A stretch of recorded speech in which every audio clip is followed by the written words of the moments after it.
ఏబు గ్రంథంలో చూద్దాం. మరి 29:9 వచ్చిన చూడండి. ఏబు గ్రంథంలో చక్కని అధికారులు మాట్లాడుట మాని చాలా చక్కని మాటలు ఉన్నాయి. 29:9 చదవాలి.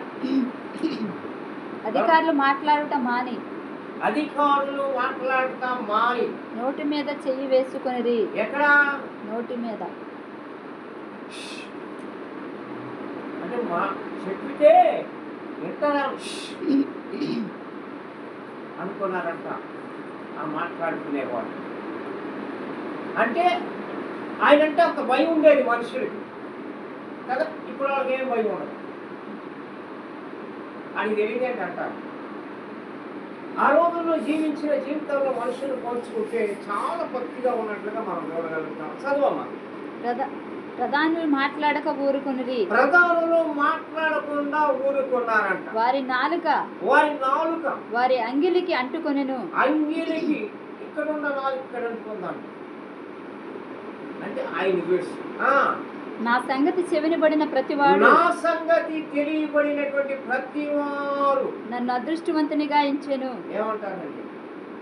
ఈ కుటుంబంలో అదృష్టవంతురాలే అని అంతమంది పిల్లలు కానీ చదివించుకొని అమ్మాని పిలిపించుకొని పరామర్శించుకొని దేవస్థానికి చేరు. నీకు నాకు ఉందా ఈ అధికారం? పలకరించేవాళ్ళు ఉన్నారండి మనకి? ఎవరన్నా మన కొరకు ప్రార్థన చేసేవాళ్ళు ఉన్నారా? అమ్మ ఎట్లున్నామనేవాళ్ళు ఉన్నారా? ఎప్పుడు పోద్దనేవాళ్ళు ఉంటారు. లోకంలోనండి లోక పరిస్థితిని చూస్తే అర్థమైపోతాం మన మనుషులకి. చాలామంది దేవునికి మనం చాలా జాగ్రత్త తినాలి. ఏంటంటే దేవుని మాటలు ఏదో ఉడికితే మనం 4 మాటలు చెప్పుకుని వెళ్ళిపోతే ప్రయోజనం లేదండి. దాని సారాంశాన్ని అనుభవించాలన్నమాట. సరే ఇక్కడ అంటాడా, నేను కంటబడిన ప్రతివాడు నన్ను గురించి సాక్ష్యం ఇచ్చాను. నన్ను గురించి ఇప్పుడు ఈమె గురించి ఎందుకు ఇస్తున్నాం సాక్ష్యం? పెట్టండి, ఓలో పెట్టండి. అది చూసుకుంటాడు. దేవుని మాటలు ఏంటో, దాని ఇల్లు ఏంటో, దాని ప్రభావం ఏంటో, దాని శక్తి ఏంటో, ఆధారాలు ఏంటో కనపడాలి. అక్కడ వాక్యం ఆధారం చేసుకోవాలి. మనం మనుషులుగా ఆధారం చేసుకునేది చాలా విలువైన మాట్లాడితే చుట్టూ తేని దారాల కంటే మొదలుపైన మాట్లాడి వాక్యం చెప్తుంది. ఎందుకు నెలవారికూడికి ఎందుకు పెట్టుకున్నాం మనము? దేవుని సంతోషపరచడానికి. ఏమన్నా ఎండిపోయిందని దుఃఖం ఆనందం కాదు, సంతోషం.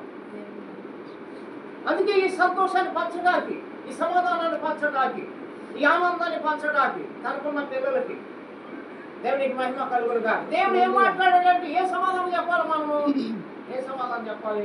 అనుకున్న పిల్లలకి ఏం చెప్పాలండి? ఇదే చెప్పాలి. చదువమ్మా. ఏలయనగా మొర్రపెట్టిన దీనులను తన పిల్లల కొరకు అంత ప్రార్థన చేసింది.